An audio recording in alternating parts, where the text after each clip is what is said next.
Ladies and gentlemen, let me start with a powerful thought. Privacy isn't just about hiding something. It's about protecting everything that makes you you. Yet, in today's world, there are more eyes on us than ever before, often in places we'd least expect. And while that might sound unsettling, knowledge is the greatest armor. Because when you know where you're being watched, you reclaim your control. Today, let's uncover 5 places where surveillance quietly slips into our lives. 5 places you may never have thought about. Before we begin, if you have not subscribed to my channel yet, make sure to hit that subscribe button and turn on the notification bell so you never miss any video. Number 1, your smart devices at home. Let's talk about the place that should feel like the safest, most private space in your world, your home. For most of us, the idea of home is comfort. It's where we relax, where we share conversations with loved ones, where we laugh, and sometimes where we let our guard down completely. But in today's connected age, even within those 4 walls, we may not be as alone as we think. The very devices designed to make our lives easier, smart speakers, smart TVs, video doorbells, even those intelligent refrigerators, often have another side. They don't just serve us, they also listen, watch, and quietly learn. Think about the last time you asked your voice assistant a question. Maybe it was the weather, maybe a recipe, maybe the latest news. While it felt like a simple request, the truth is that many of these devices are constantly listening, waiting for their wake word, and sometimes they hear more than we want them to. Imagine sitting with a friend, reminiscing about an old vacation, and the next day you start seeing travel ads related to that conversation. It doesn't feel like a coincidence. It feels personal. That's because it is. Smart TVs do something similar.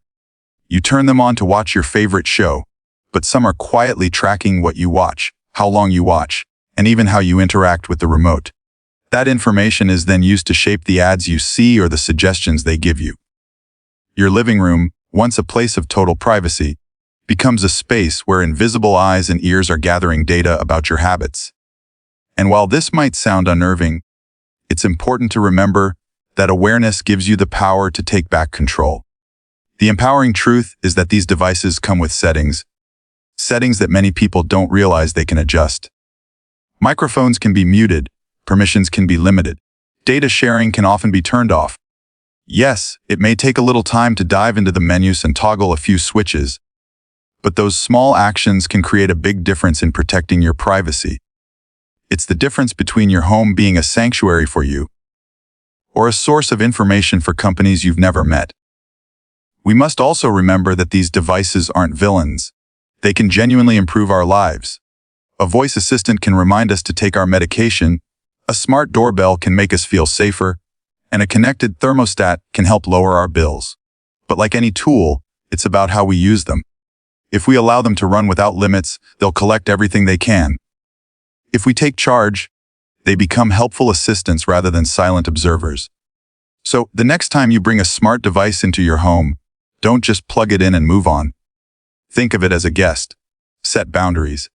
Decide what it can and cannot do. Because your home should always feel like your space, not a stage where unseen audiences watch from the shadows. With a little awareness and a few small changes, you can keep your sanctuary truly yours. Number 2, public security cameras. Step outside your home and the world feels wide open, free, and full of possibilities. You walk through a park, head into a shopping mall, cross a busy street, or pull into a parking lot, and most of the time, you're focused on where you're going, not who might be watching. But the reality is, in today's world, countless cameras are quietly capturing your every move. These are the security cameras mounted high on light poles, perched on the ceilings of stores, or hidden in corners you barely notice. They don't wave, they don't speak, but they see, constantly. Now, cameras themselves aren't new. They were originally designed with good intentions, to keep communities safe, to discourage crime, to provide evidence when something went wrong. And there's no denying that in many cases, they do exactly that. But what most people don't realize is how often these cameras are rolling, how many places they're tucked away, and how the footage they gather is being used.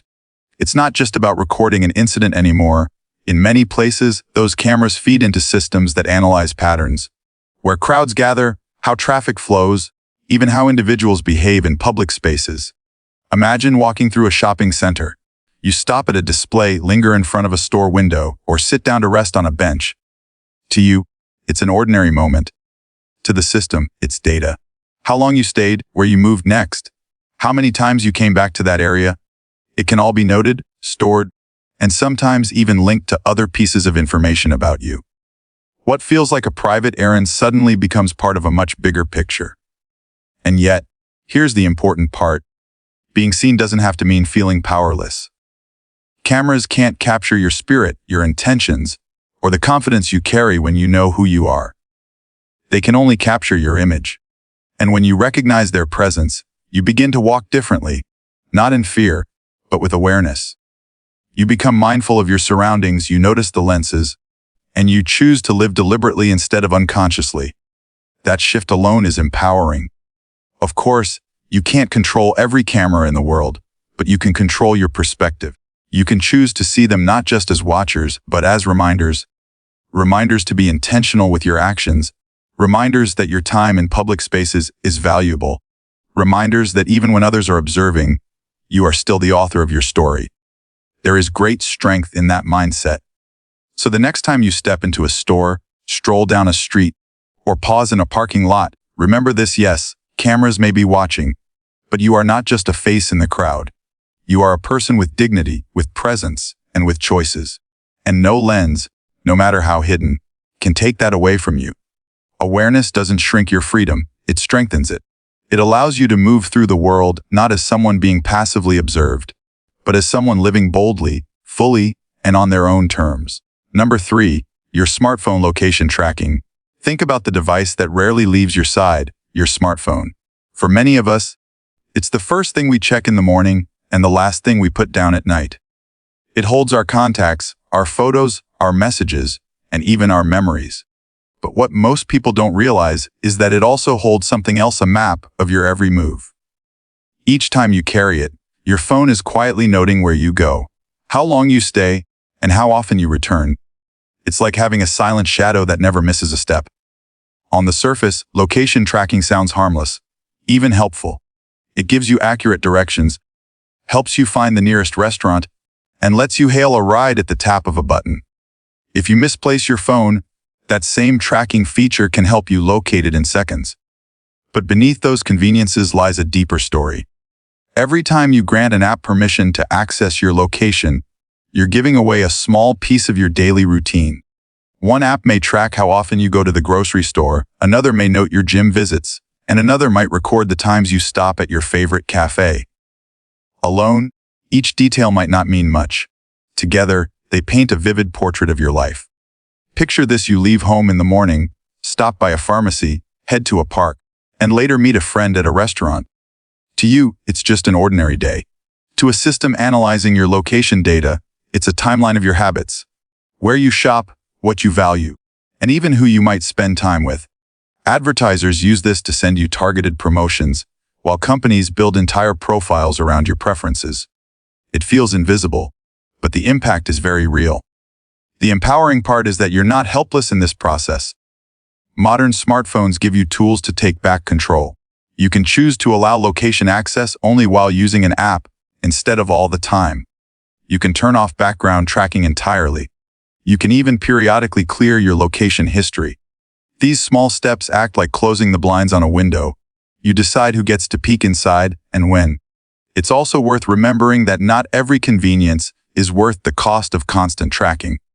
That discount app offering coupons may not be as valuable as the privacy you give up by letting it monitor your movements. That game asking for your location may not need it at all. By pausing to ask, do I really want this app to know where I am? You shift from passive acceptance to active decision-making. At its heart, location tracking is a reminder of how connected we've become to technology and how important it is to set boundaries with it. Your movements are your story, and your story deserves protection. When you choose to guard your privacy, you're not limiting your freedom, you're strengthening it. You're saying, I decide what the world knows about me. And that is a powerful stance to take. So, the next time you see that little message pop up, allow location access, don't just tap yes without thinking. Pause, reflect, decide. Because every choice you make about your privacy is a choice to keep your life truly yours. Number 4, social media and online behavior. Let's step into a place many of us visit every single day, the digital world of social media.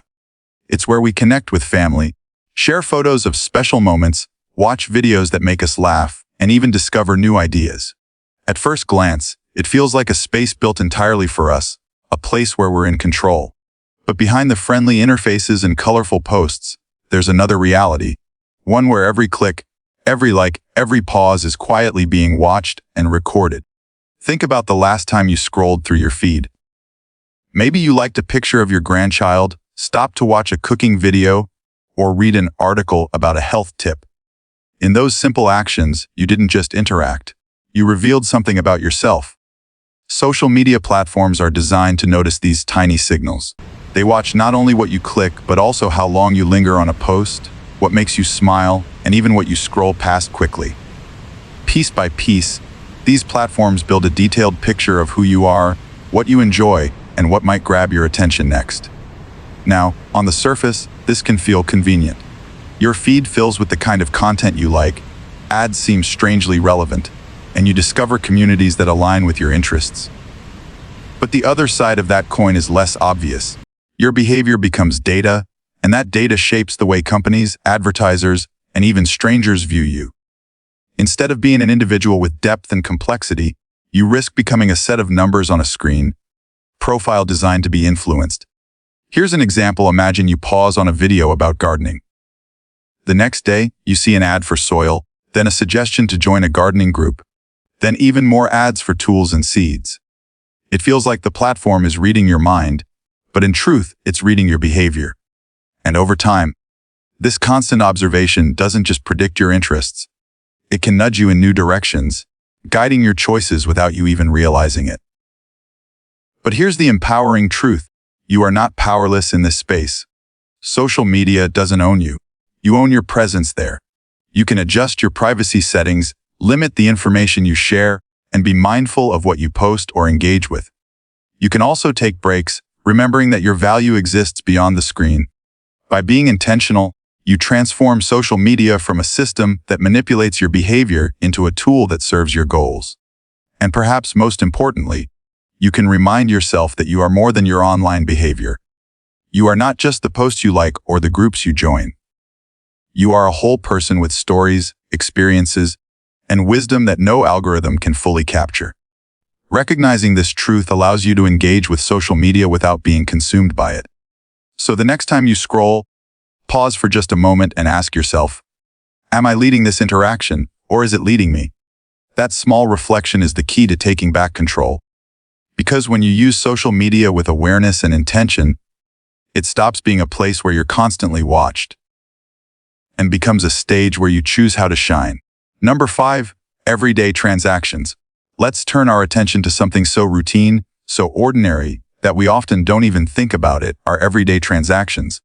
Every time you swipe a credit card, tap your phone at a checkout counter, or even type in your loyalty number at the grocery store, you're not just making a purchase. You're leaving behind a trail of information. And while it may seem harmless, these tiny details add up to reveal more about your life than you might imagine. Think about the last time you shopped for groceries. You walked through the aisles, picked up your usual items, maybe added something new, and checked out with a quick swipe of your card. To you, it was just a normal errand. But to the system behind the register, it was valuable data. That transaction showed what brand you prefer, how often you buy it, and even whether you splurge or save.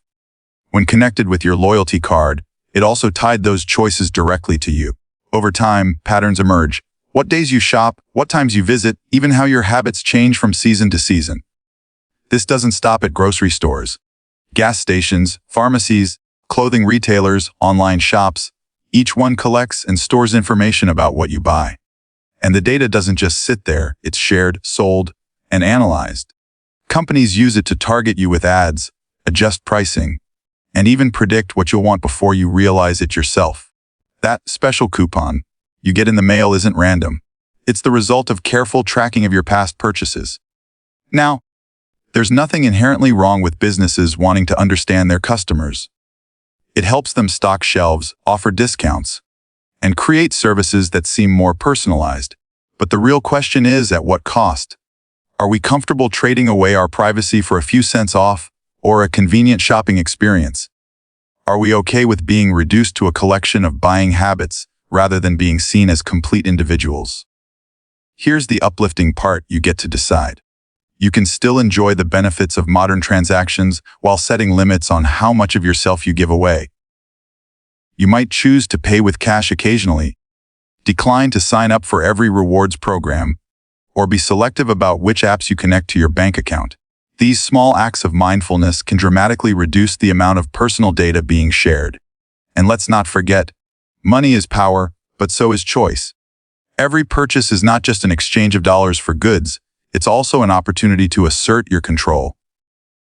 By being aware of how your transactions are tracked, you transform from someone being passively observed into someone making conscious decisions. That sense of awareness turns a simple shopping trip into an act of empowerment. So the next time you pull out your wallet or tap your card, pause for a second. Ask yourself, am I comfortable with what this transaction says about me? If the answer is yes, move forward with confidence. If the answer is no, know that you have options. Because protecting your privacy isn't about rejecting modern life. It's about participating in it on your terms. And that choice, that awareness, is what keeps you in the driver's seat of your own story. Thank you